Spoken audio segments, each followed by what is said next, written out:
Homework? Nothing. Everything's good? Okay. And I know you didn't get the book, but you know the homework questions and the book, the cover of the book are in the modules that you can see. So you can do the first 4 weeks. They're there for you. Yeah. Let's get it done. All right. Actually wearing my Reading College shirt. All right. Let's see where we at. And then you guys have just walked in, or tell me you're here later. And you can ask them why. I don't want to drop you by accident. Oh, yeah. So we'll talk about energy. 2 kinds of energy are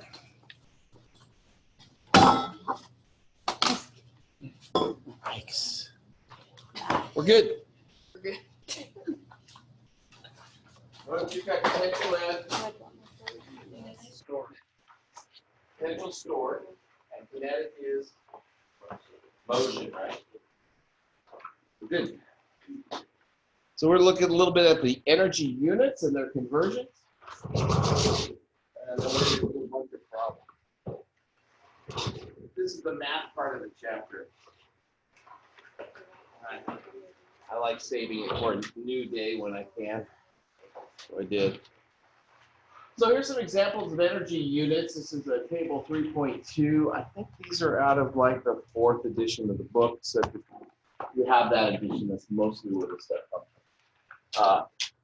Calories are the oldest definition of an energy unit, and basically they measured how much energy, how do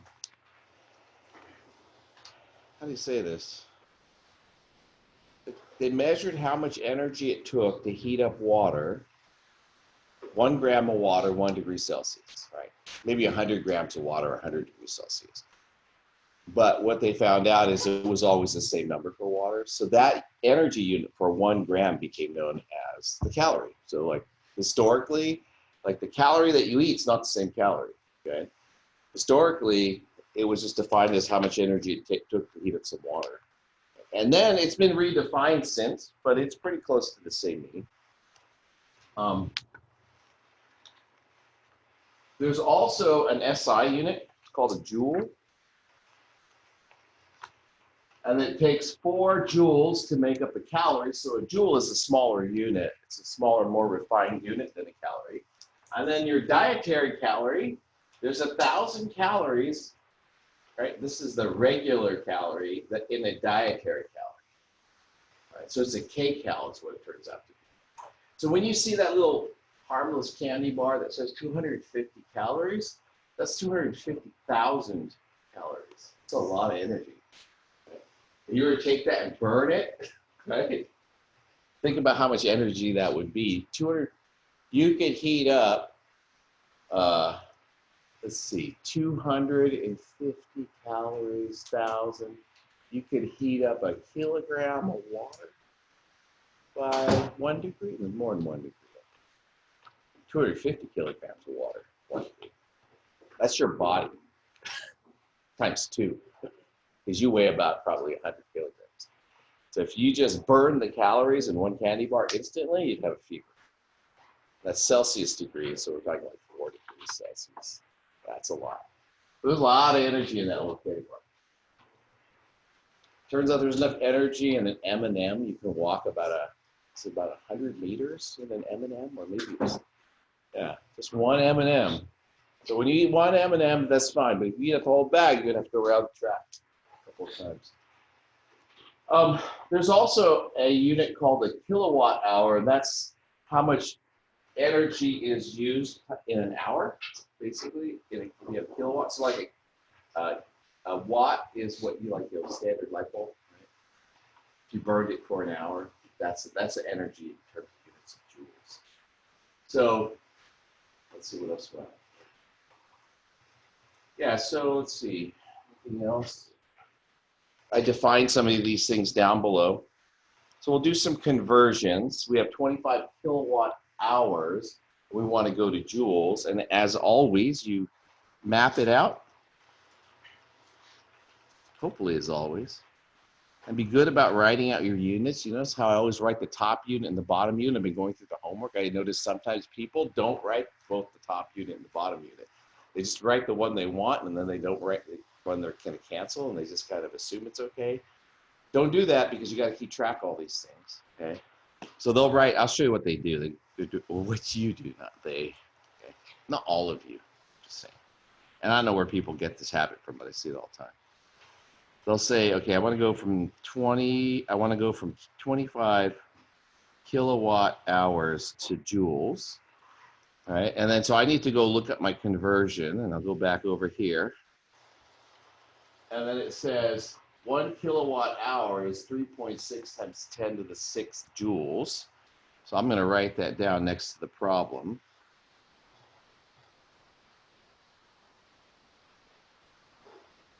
Big W.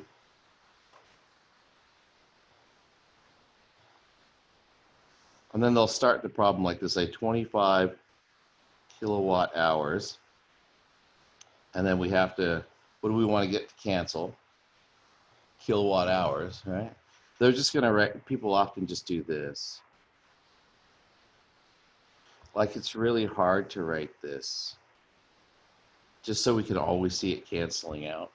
Just always make sure you do that so you get in the habit. That's the goal. And then people forget, like under stress, like when they're taking a test, they'll forget, oh, I'm just trying to cancel units, and they lose track of where they are. Okay? So just be consistent with it. All right, so this is what you guys do from here on out. Bring your calculators. I don't want to just do the calculations by myself. I've done these all before and have them somewhere, but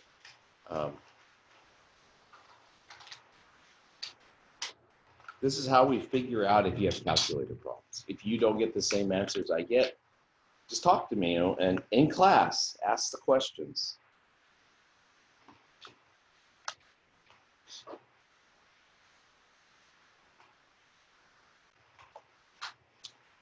My calculator tells me this.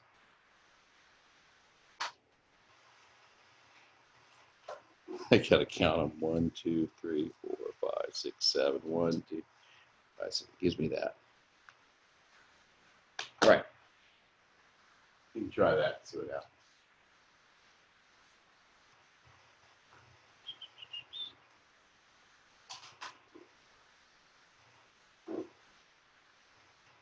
That what you get? No, I think it did. I had calculator problems for sure. Yeah, people will often like have an extra 0 in there. They'll end up with 8. But be real careful when you look at your calculator. If you're getting that, that means you're entering your scientific notation incorrectly. That's what it means. And that'll haunt you all semester. Okay, so how many sig figs should be in my answer?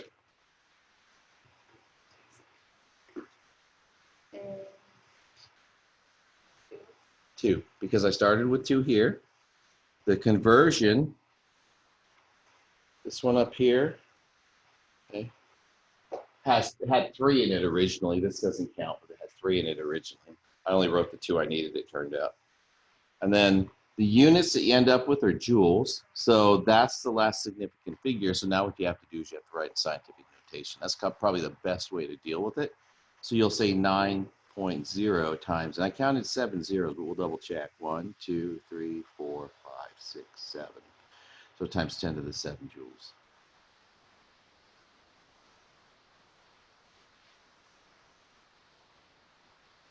So now we want to do calories to kilowatt hours.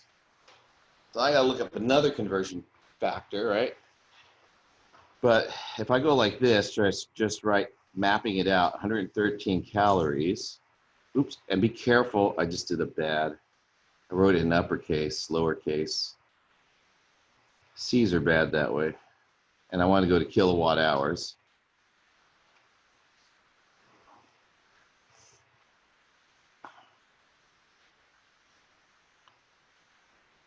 You can go from joules to kilowatt hours, right? If you look up here, this is what we're going to do. I have calories, and I want to go to kilowatt hours. So I'm starting here, and I want to end up here. So I can go from calories to joules, and then joules to kilowatt hours. And so those are the conversions I need. Just make sure they match up on the ends and just sort of track your way through. That's how you know which conversion factors you need. And if you can't, it means you need to look something up, okay? Or maybe you read it wrong. I mean, it could be other things. But if you can't do it from the conversion factors that are in front of you, then you either have to look something up or remember something that you're supposed to remember. Okay, so it's 4.18 joules is a calorie. So I need to go to calories to joules, kilowatt hours. That's actually what I'm going to end up doing. So start with 113 calories.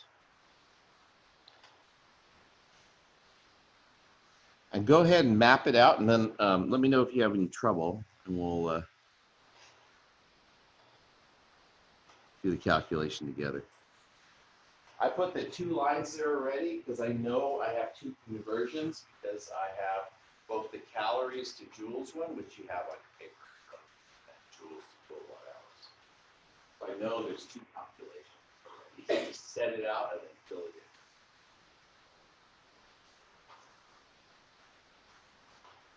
What's copy bigger?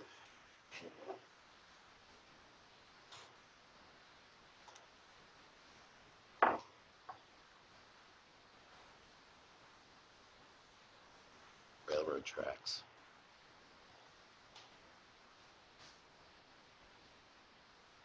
Yeah, it's good. It's a calculator now. Didn't bring a calculator? No, What? that's the better than mine. This is my favorite calculator right here. It's take you all the way through the end of your life, which is hopefully a long time. I'm just gonna say. I don't know more about. Anyways, being outlived by your calculator. So I'm gonna write it out. It's 4.184 joules is a calorie, because I want to get rid of calories, and I'm going from calories to joules first.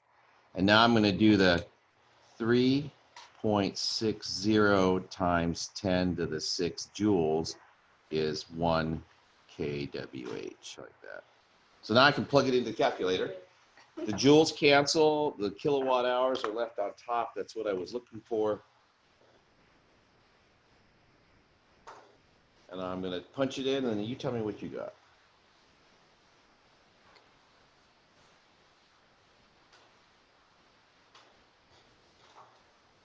This is the one that I usually see people making calculator errors on. Calculate, I got to write it over here. I didn't leave enough space. 0.000131333. And the units are kilowatt hours.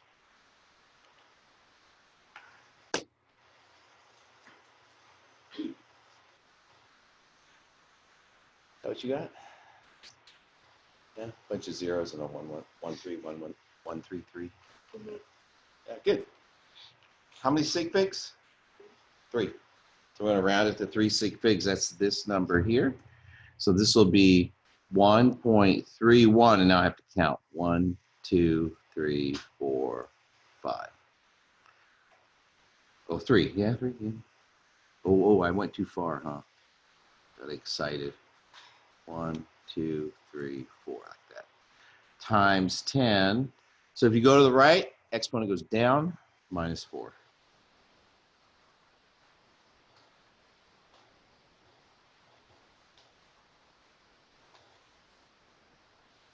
How did you type that into?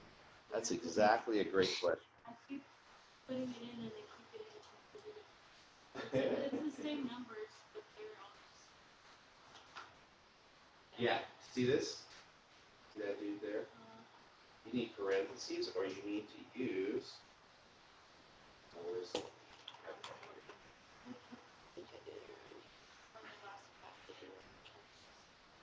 way you need to do it? You use.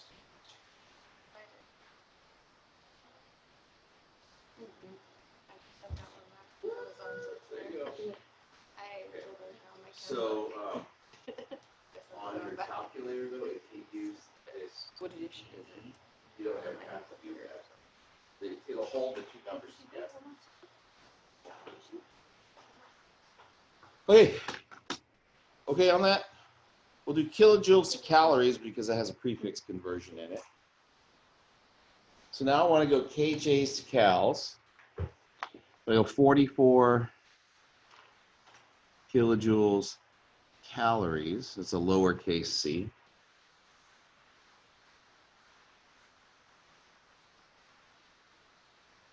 How am I going to do that? So when I look at it, ignore the prefix, okay, for now, and figure out what you're converting. The prefix is the K, right? So really you have joules and calories. So that's the conversion that you have to look up. And then the prefix you should know. Kilo is 10 to the third. So in this, I'm going to say I want to go to joules, and then I want to go to calories. But to start yourself out, just look at what's there, not the prefix. The prefix is just powers of 10, but the unit itself is joules. So I know,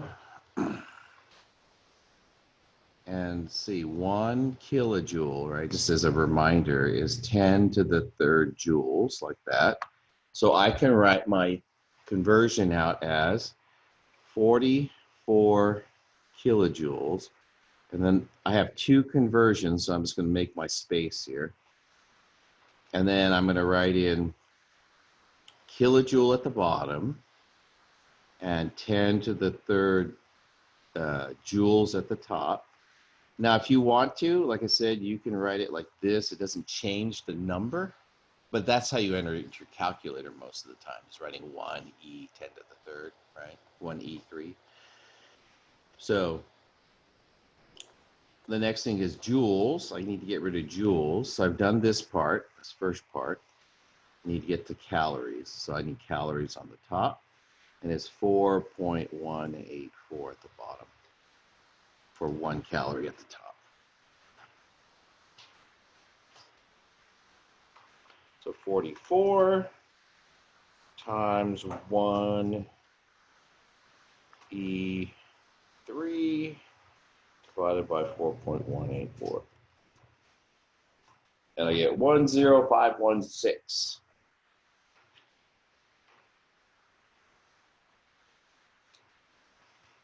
calories.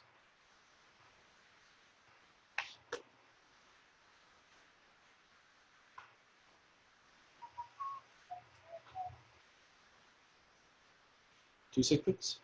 Right.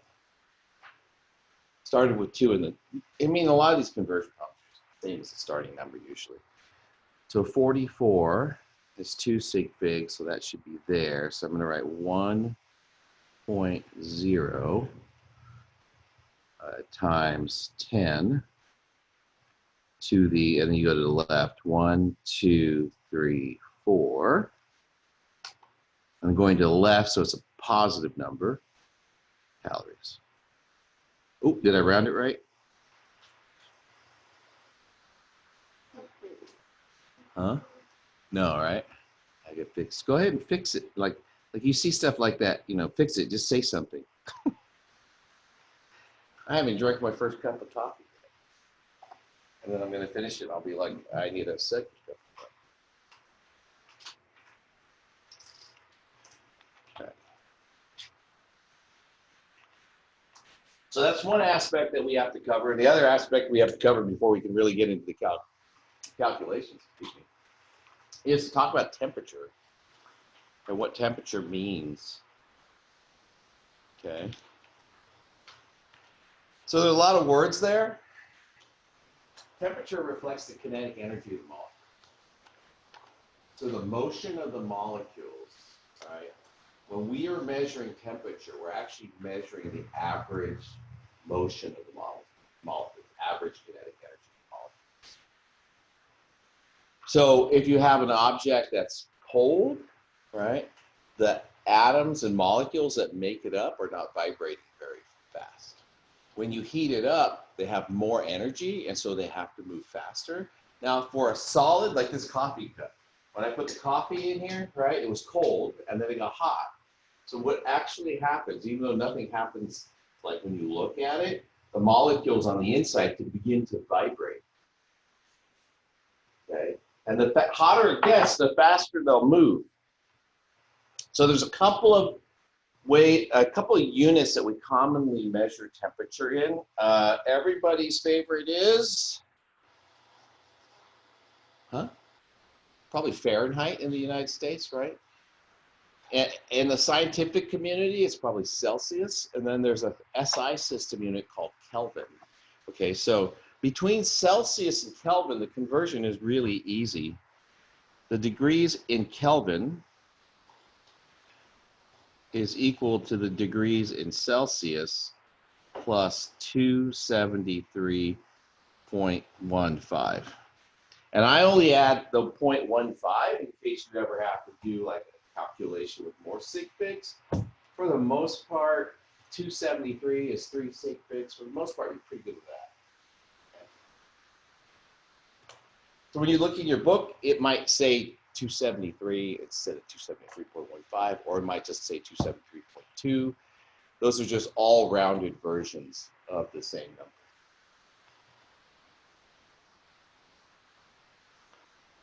All right. Between Fahrenheit and Celsius, it looks like this. I don't want to do it. Fahrenheit equals. So there's two ways to write this out. I'll write it both ways. You can use whichever way that like makes you happy. It's probably neither way, but you have to use one of them, so just pretend. 9/5 times the degrees Celsius plus 32, or degrees Fahrenheit equals 1.8 degrees Celsius plus 32. Now, the 9/5, the reason they do that is because that's an exact conversion. So they call it 9/5. It's actually the integer 9 divided by the integer 5. So there's not a sig fig thing to that, right? It's exact, defined. On the other hand, sometimes people like to see this. I don't know why. They'll say, let's see, degrees Fahrenheit minus 32 divided by 1.8. That's your degrees Celsius. I think I did that right.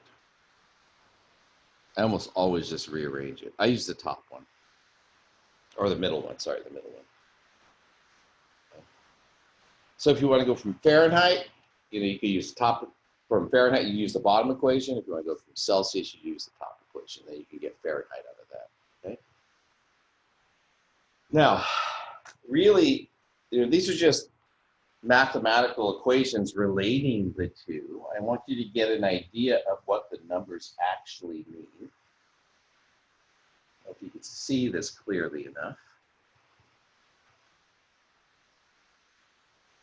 So when you're at 0 degrees Celsius, that's the 32 degrees Fahrenheit. So like outside today, it's probably like 38, maybe 40. Right? It's not that cold. So 32 is substantially colder than like what you're feeling right now. Like the coldest day this week was probably like 36. Right? And then I was up in, my daughter plays volleyball. I was up in Madeira. Ooh. And it was colder by like 4 degrees, and that was awful because I just sat in the car and did work. It was awesome. You kids. All right. So yeah, it was 32. So 0 degrees Celsius. No, that's supposed to say, yeah, it's 10. I don't know why I did 10. Should have been 100. Anyways, 0 degrees Celsius, 32 degrees Fahrenheit. In Kelvin, it's 273.15 Kelvin. So the 0 for Kelvin is way down below the 0 for everything else. Now, at 10 degrees Celsius, that's the same as 40 degrees. It's not 40. Is that right? I have to check that. That looks weird. 10 and 40. Let's see, what's 1.8 times that'd be 18? Yeah, I'll have to check that. There's something weird. check that. 40. All right, I'm going to check it right now. Sorry. That number doesn't seem right in my head, but I could be wrong. So I'm going to convert. Let's might as well use the equation for you guys. I'm going to convert 10 degrees Celsius into Fahrenheit. Okay. So this is what I want to do.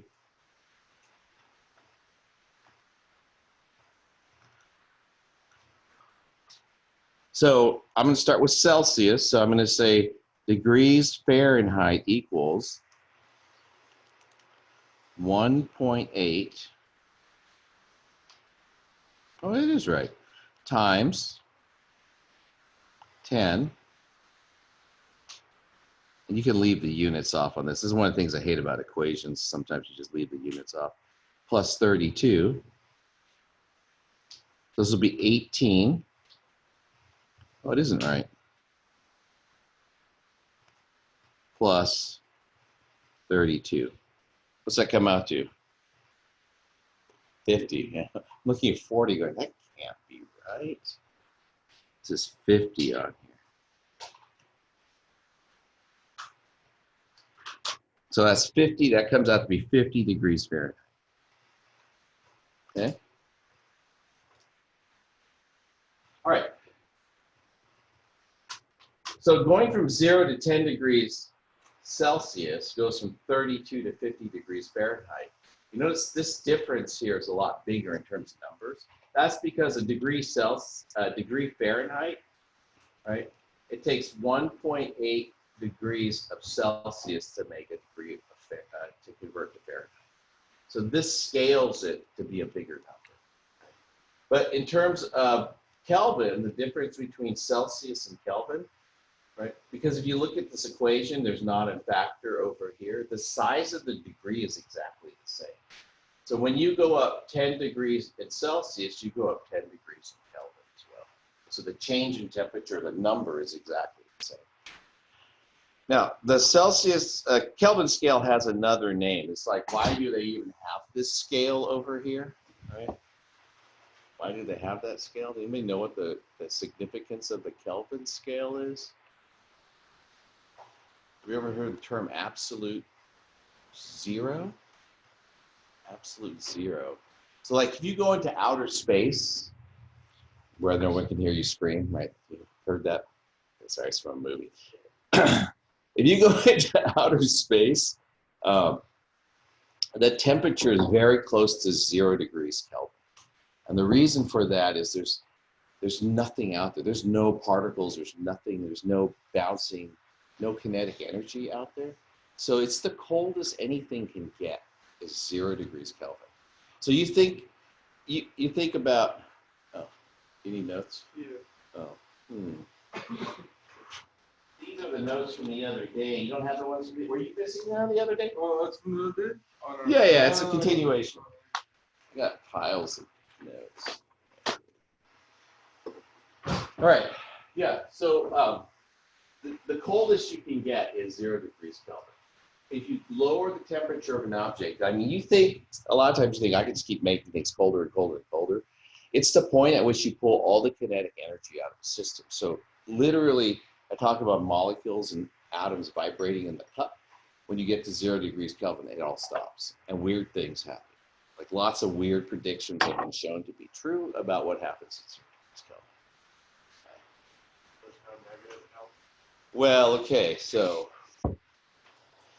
there was an article just a few years ago that said, yeah, they were able to get a temperature that was lower than 0 degrees Kelvin, and then they had this weird scientific explanation of like how they were able to get that to happen. It's a one-off. Anyways, in principle, yeah, it's the coldest like normal people will ever get things. But a physicist can make some weird stuff happen. That's basically in a laboratory with lasers, liquid helium. Yeah, they can get some weird stuff to happen. All right, we'll practice a couple of temperature conversions. So we're doing minus 48 degrees Celsius to Fahrenheit. Equation is degrees Fahrenheit is equal to 1.8 degrees Celsius plus 32.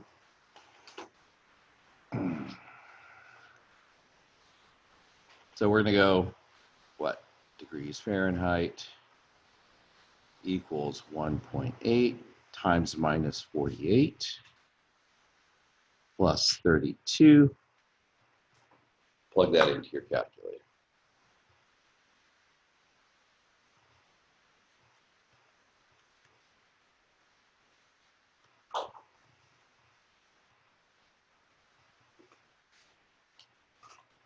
Again, run the calculations yourself. Make sure you're getting the same answers I'm getting. And if you don't, stop me. Negative 54.4 degrees Fahrenheit.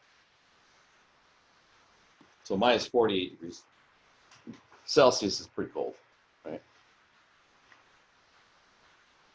If I want to go to if I wanted 273 Kelvin in Celsius, right? What's my equation? You look it up, it's Kelvin is equal to degrees Celsius plus 273.15 Kelvin. Oh, sorry, degrees. Did I do that backwards?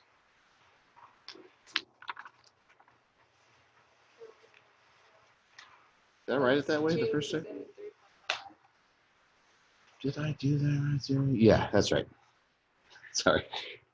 I'm only halfway through the coffee allotment for the morning, so when I get the break, things will get better. I'll stop twitching my eye. All right. So I'm going to write what? What am I looking for? So I'm actually looking for this, right? So I have to rearrange the equation and then plug the numbers in. So be real careful about what you're starting with, right? I'm starting with Kelvin, I'm going to Celsius. That means I'm starting with this number and trying to get that one, so you have to get it by itself on the equation. So to do that, I'll subtract 273.15 from both sides, okay? And then so I'm going to say 2 degrees Celsius is equal to Kelvin minus 273.15. And this is where it matters that I use the 15 or not. You're going to get a weird answer. So you're going to plug in 273 Kelvin, right? Minus 273.15. I'll get a negative 0.15 Kelvin. Oh, Celsius, sorry, Celsius.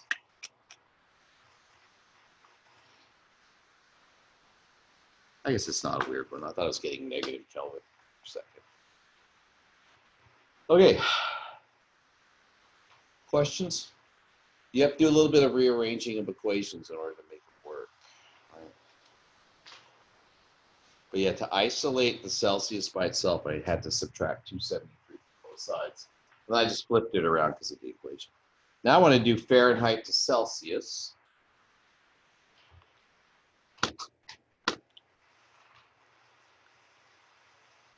Like this. Now here's the deal. On the test, I'll probably give you this middle version. So you'll have to be able to get it into that version to use this problem, because you're going from Fahrenheit to Celsius, so you have to rearrange the equation. So let me do that for you so you can see it. I'm going to give you the version that says degrees Fahrenheit equals 1.8 times degrees Celsius plus 32. And now you want to find Celsius, so you have to get Celsius by itself, right? And I know it's been a while since some of you have done the algebra, especially since they killed prerequisites for lots of courses, basically.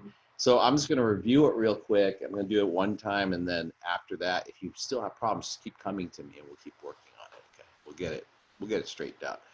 It's not like the only skill you need to have in this class, right? So I'm going to subtract 32 from both sides, because you have to isolate the variable that you're trying to solve for. So which means I got to get rid of the 32 that's with that variable. So I'll do the degrees Fahrenheit minus 32. That's equal to 1.8 degrees Celsius, like that. And now I can divide the 1.8 and get rid of it. So I'll divide both sides by 1.8. This is being recorded, and I'll give you guys the link to it. And so the 1.8 will cancel out like that, and that'll leave you with the equation that you need. Okay? Go back and just compare to the one I originally gave you. Way up here. It's that guy right there on the bottom right. But that's how you get that equation.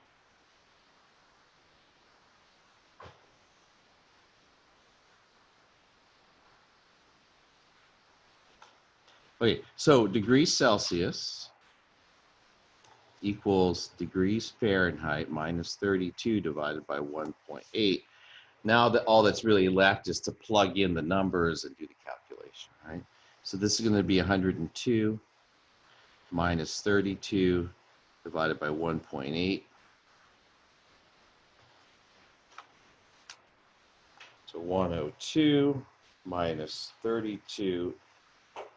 Hit enter or use parentheses, because if you divide at this point, you're going to just take 32 and divide it. So I got 70, okay, divided by what? I'll do this, 70 divided by 1.8. And it's 38.88.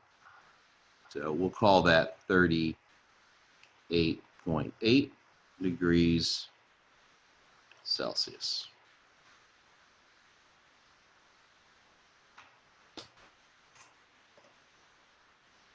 So I'm going to put a box around it so you can actually see it.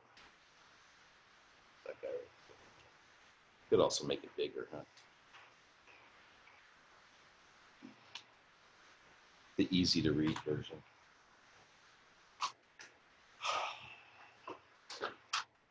All right. Questions on that? Algebra, math. Yeah, so the sig figs, let's see, what would it be? 102 minus 32. Yeah, it should be 2 sig figs. Right there. So then we would get 39 degrees.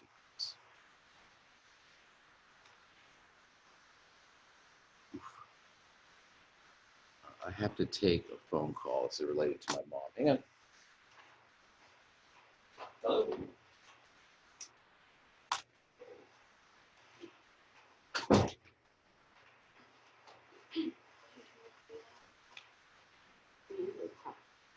I watched it on his thing because I was in a school and watched the notes that he didn't read the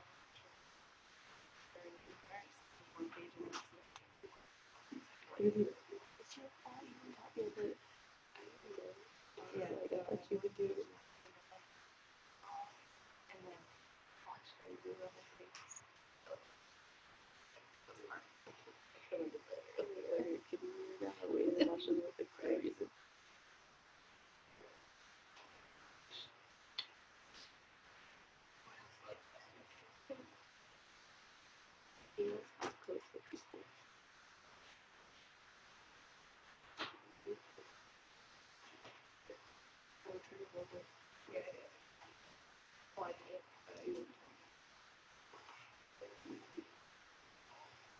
Sorry about that, old mom. Lots of worries in life. Things are easy when you're young, guys. You get old, stuff just doesn't work right. Like from your house to your body, just everything. So,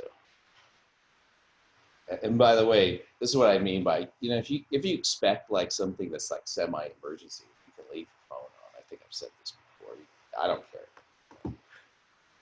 I don't have the ringer on, but keep it in front of you. So that's expecting a call. Actually, I always expect a call. I just don't know what the call is. All right. So what we're going to do next is we're going to do calculations where we calculate the amount of energy it takes to heat up an object. Okay? And this is kind of an important part in chemistry. It's kind of an important part in physics and chemistry, biology, sort of general science information. And what we're going to be using is this equation that people have learned to love over the years. It's called the, okay, hate, whatever, same. It's called the MCAT equation. That's what everybody calls it, because the people who really worry about this stuff want to be doctors, right? And they're just all stressed out about it. And the symbol, and MCAT is the name of the test that people take for medical school. But when you look at it, it just says MC, and that looks like the A, that's a delta, T, right? And this is the heat energy, this is how we calculate. C is the specific heat. You either look it up or you calculate it from the data, but that's the only ways you'll know it, okay? So you'll look down here, like on the next page, this is a list of specific heats for different substances. It was really kind of, this whole study of heat and stuff like that was really started by a guy named Black in Scotland, and he was just wondering why it never got that cold in Scotland. And he studied the oceans and figured out, wow, the ocean contains a huge amount of heat energy, and so it doesn't allow the island to heat up or cool down that much. Now, it does get cold there, it just doesn't get cold like it does like in the middle of Russia, that kind of cold, right? But he's always wondering about that. And the same reason like San Francisco is so nice, like year-round. They've got cool breezes coming in, but they're surrounded by all that ocean water. And in order to heat it up a lot, you have to heat a lot of that surface ocean water up, or to cool it down a lot, you have to cool all that ocean water. So it hardly ever freezes in San Francisco. Although lately it's been getting pretty hot there. It's kind of a different issue. Okay. So how do you use this equation, right? Just a couple of thoughts first. Metals have very low specific heats. What does that mean? Okay, the specific heat is the amount of energy is required to raise the temperature of the substance 1 degree Celsius. Okay? So we have 1 gram of it. You want to raise its temperature 1 degree Celsius. Okay? That's the specific heat, that number. So metals have low specific heat, so that means it takes very little energy to change the temperature of a metal. Okay. So you know this, like the specific heat goes up with the ability to heat it up. If you had a piece of metal, I don't have a piece of metal. Here's one. All right? Or a piece of glass. A piece of metal, a piece of glass. We could do the experiment if you want to. Light a Bunsen burner up, and then try holding both of these the same distance over the fire. What happens to the piece of metal when you feel it? It gets hot really fast, right?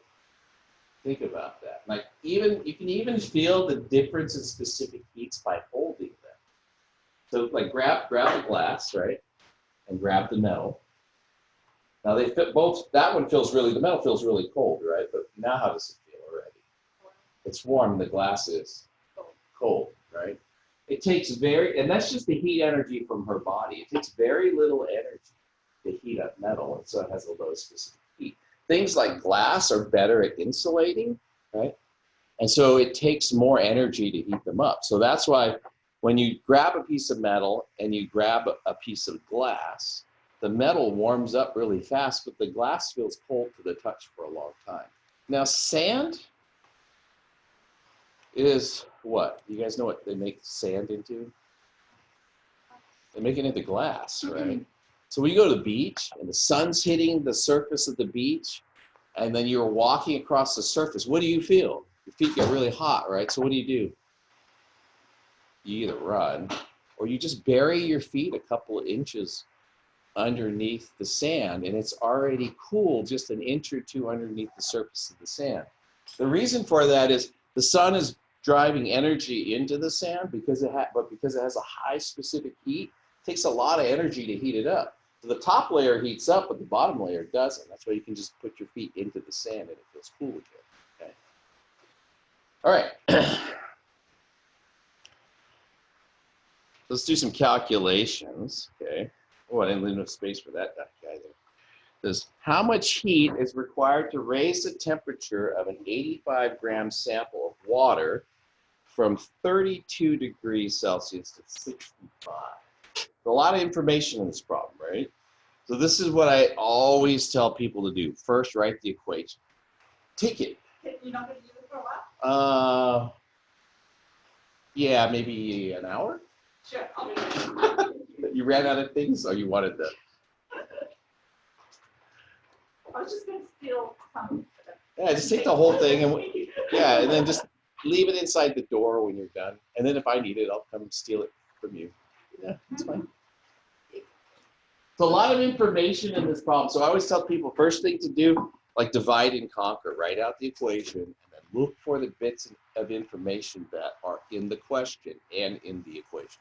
Okay, so I'm going to write Q is equal to MCAT, right? MC delta T. And then for each variable, right, I'm going to write out what information I have. So Q is going to be joules or calories. It's the energy that we're looking for. So I say 85 grams, right? So that's 85.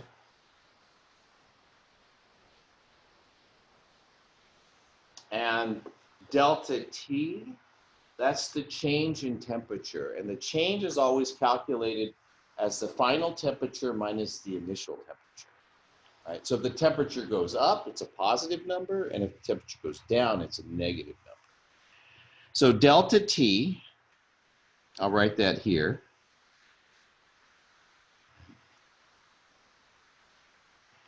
Is T final minus T initial. And what information do I have? It says I heat water from 32 to 65, right? So 65 is the final temperature. That's where it's going to. And 32 is the initial temperature. I'm going to go ahead and calculate that value. That's going to be 33. Then the units are degrees Celsius. Oops. All right. I hit the scroll. It's right there. I'll just write it here. 33 degrees Celsius. I can't write to the right of that number very far. Okay. And I'm looking for Q. So this is, I'm looking for, right? So I'll do this. Those are eyeballs. That's what I'm looking for. Okay, I can put glasses on it. Okay, that's what I'm looking for.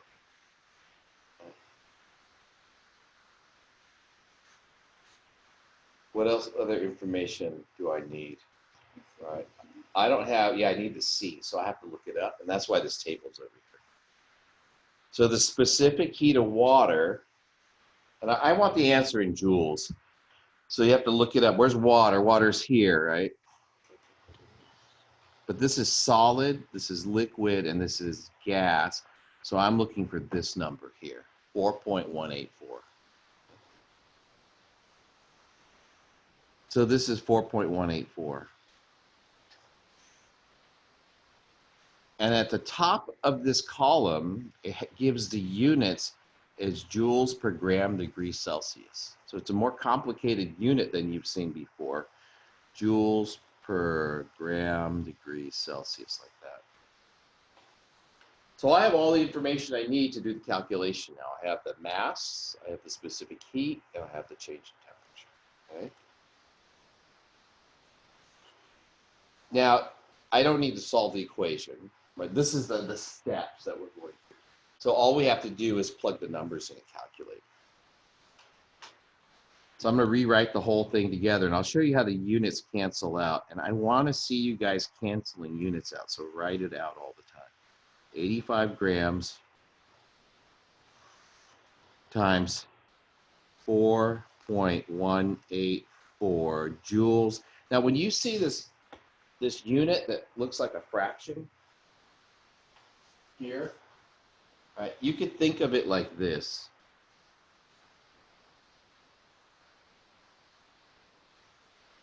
The 4.184 is on the top with the joules, and then everything else is at the bottom. That makes it easier to cancel your units out. And then it'll be times 33 degrees Celsius like that.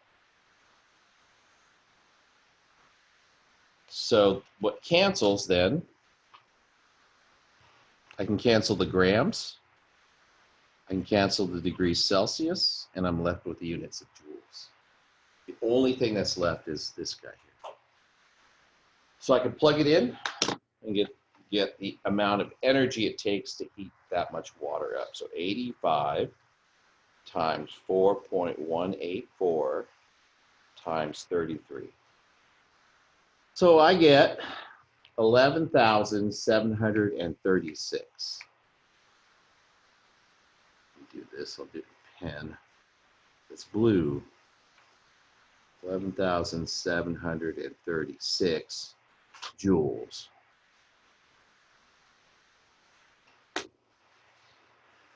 How many sig figs?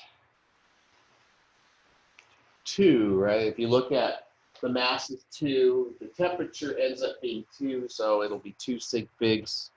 So I'll write that out. I'll move it over like this, 1, 2, 3, 4. So that'll end up being 1.2. Yeah, I almost did 1 again. 2 times 10 to the 4th joules. If this question had asked, I don't think it does ask for kilojoules, right? It just asks for how much heat, yeah. 1.2 times 10 to the 4th joules. If it has asked for kilojoules, then you would do another conversion. But you got to be careful. Look to see what units they're asking for, especially on tests, because it'll specifically say, solve for this answer, and then it'll just give you a bunch of numbers, and one of them will be joules, maybe one of them will be kilojoules. You know, so be careful. And then one will probably make no sense at all. So far, so good? When I did that calculation, I got the same answer but 0.12. The reason why. Oh, yeah, I got the 0.12 as well. Yeah, this is a good question. So look, okay. Now I'm This- like, oh great. No, it's good. I just ignored it, and I'll tell you why I could ignore it. So this is what my calculator actually says. It actually does say that, but I knew in my head that's way more sig figs that I'm going to need, so I'm going to ignore them. I'm not going to write it down. So as a general rule, while I'm doing calculations, I'm looking to see how many sig figs will be in my final answer. If I only have 2 sig figs, I don't write 12 digits, right? I maybe write 4 and make the rest 0 if I have placeholders, because I know when I do my rounding later, by carrying 4 through the whole calculation, I won't have a rounding problem. Right? So you only have to keep, as long as you're doing a problem like this one, you only have to keep as many sig figs as you need. So I just ignore the decimal stuff. I ignore it. Right? I'll keep doing that. So if you see that happen, it's because I didn't need the numbers. We'd stop and ask me so I can clarify, like, I didn't need these because I know I was going to round it later. That you're not the first person to ask me that. Question on the equation, when you were writing down the equation for the heat, what's that TF and minus TI that from and the initial? Final and initial, yeah. So this is TF. Let me write that over. Let me write it over by the equation. This is delta T. You can write it by yours. Is equal to T final minus T initial. So final is where you end up, right? So you have to interpret that. This is final temperature. This is initial temperature.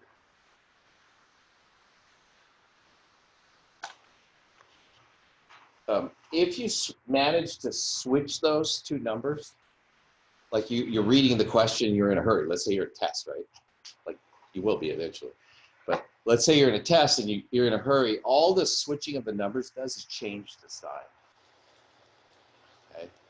If you're heating something up, it should be a positive number.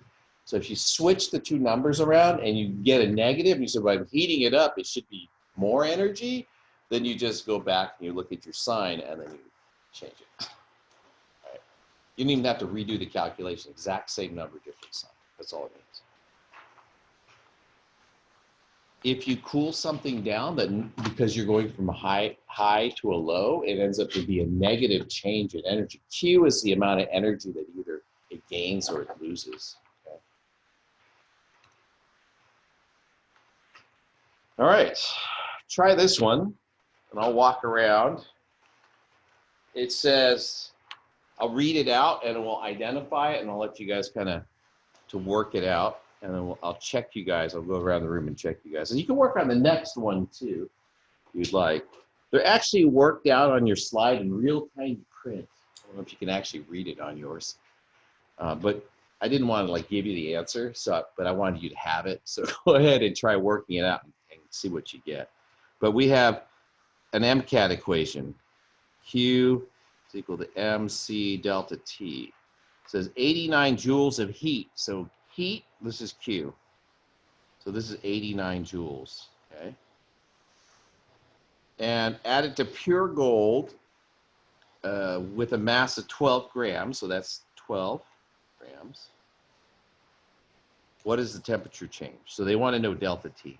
How much does temperature change? So what do you need to find? What's missing? You need the specific heat. Well, again, that's the table. You look it up, right? The value is 0.129, I think.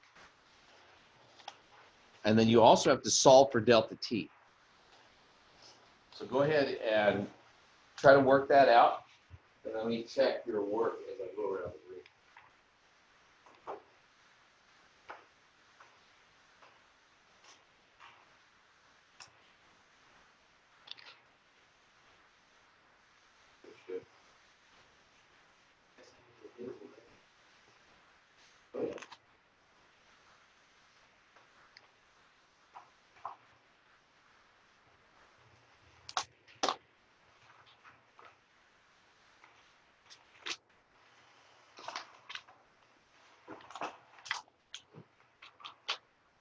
You're not happy?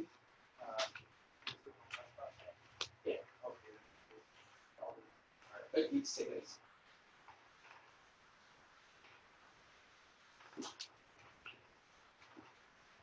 Kind of redoing my notes a week at a time. Hopefully I'll get it done early enough and you guys can print it out. I don't finish it until the day before. I'll print it out for you. I'll still post it in case you want to write on that.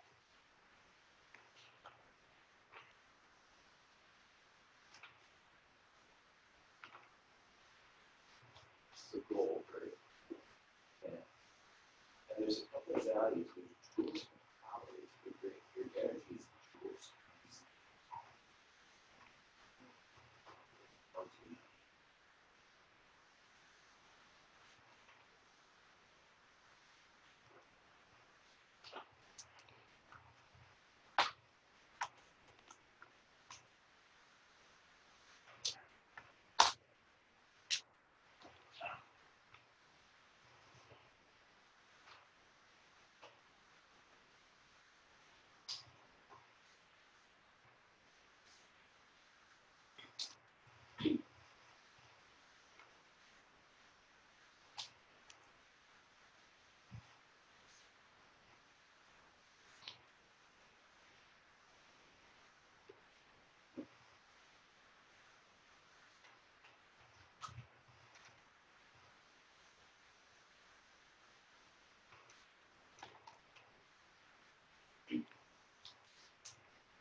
Use joules, calories.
rounding it.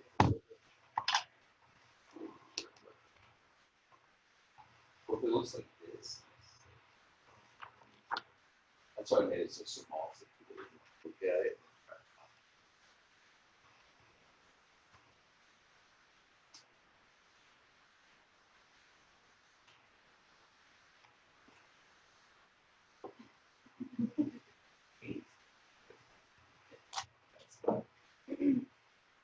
All right, let's write it out.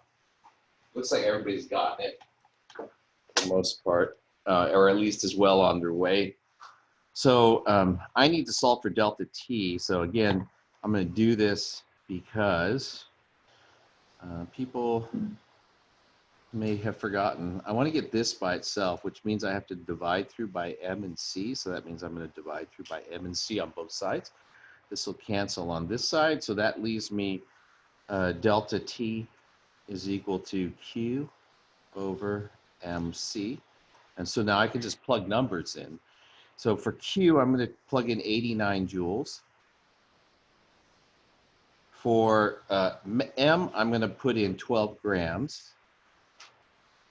And for C, I just look it up, and it's 0.129 joules per gram degree Celsius, like that. And then I'll do the calculation, and I'll get 57.49 something I don't really care about. So I'm just going to leave it. I know in my answer I need to have 2 sig figs, so that's why I'm not writing the rest of it. All right, there's a whole bunch of digits out there. You can see a lot of them, like right here in the answer that's blown out, but I think there's even more than that by quite a bit. Rounding, this is degrees Celsius. Rounding it, I get 57 degrees C. Just 2 other things I want to point out about this problem. In the table of values, like most of the time on the test, I'll just give you the value. You don't have to worry about what the units are and stuff like that. But for homework and stuff, you're gonna have to pick a value. And I gave you the energy is given in joules, and there's 2 columns. This is the joule column, this is the calorie column. That's why I chose this number instead of this number. These are both specific heats, just with different units. But make sure you pick the one that has the correct units. That's one thing.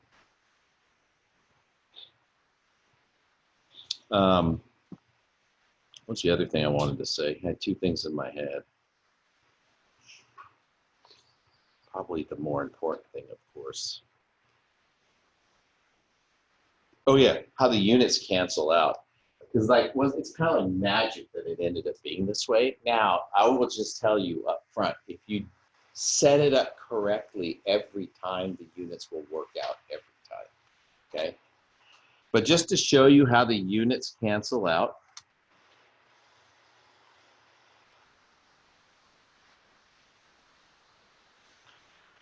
joules is on the top here, so it cancels that, all right?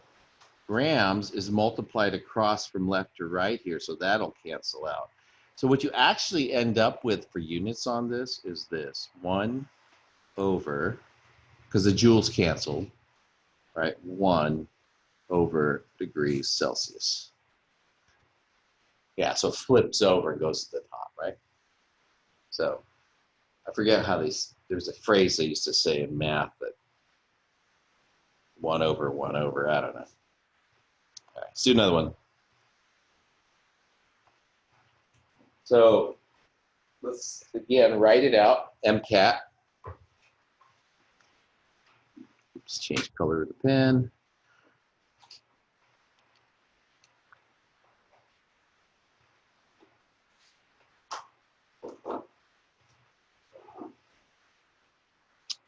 And let's see what we know. It says 2.8 joules of heat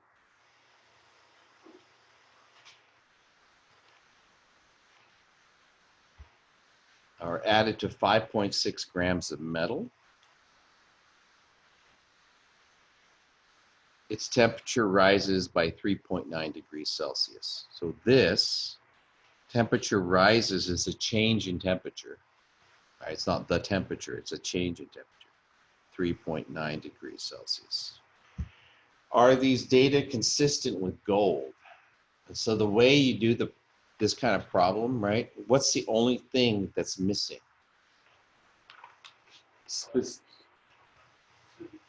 Specific heat, yeah.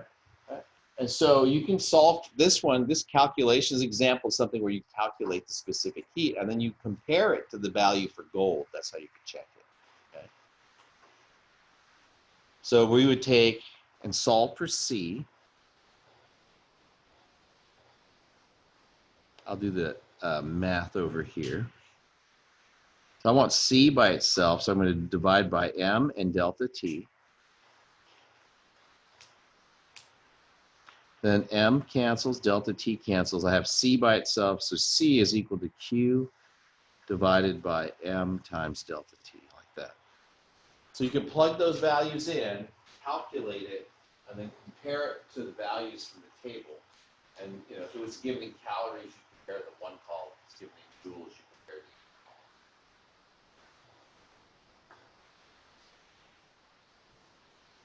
the other column. So go ahead and give that a shot. I'll give you a couple of minutes, and then I'll go ahead and work out the answer, plug it in. Set the timer for 2 minutes.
Okay, we'll write it out. So I have my equation already, so I'm going to fill it in. 2.8 joules, 5.6 grams, and 3.9 degrees Celsius. That ends up being 12825 joules, or joules per gram degree Celsius. So we get our units for specific heat, just like we'd expect them, to put joules, grams, and degrees Celsius together. So is that the same as gold? All right. And then if you look on the table in your book, or just look at the previous answer, but it's 0.29, 0.129.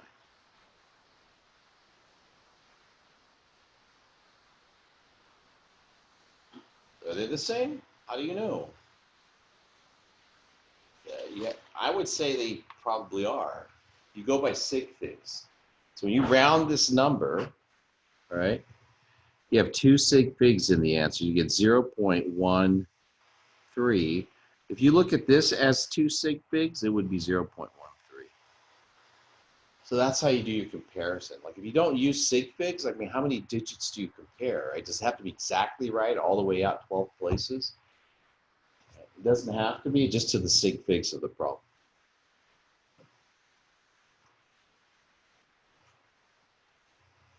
Okay, we're gonna take a break. I'll leave that one for a review problem before we'll come back and do chapter 4. We'll review a little chapter 3. But that's the whole of it. Get the homework done, due on Tuesday. Problems are listed. Don't get fooled. Like some people got fooled, like because they're all listed by topic and they stop like one line too early and they don't do like 3 or 4 problems. I won't kill you over that. Okay.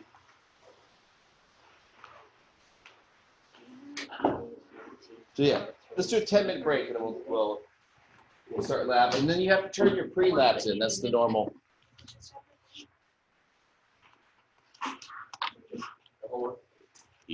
Did we already turn in 2?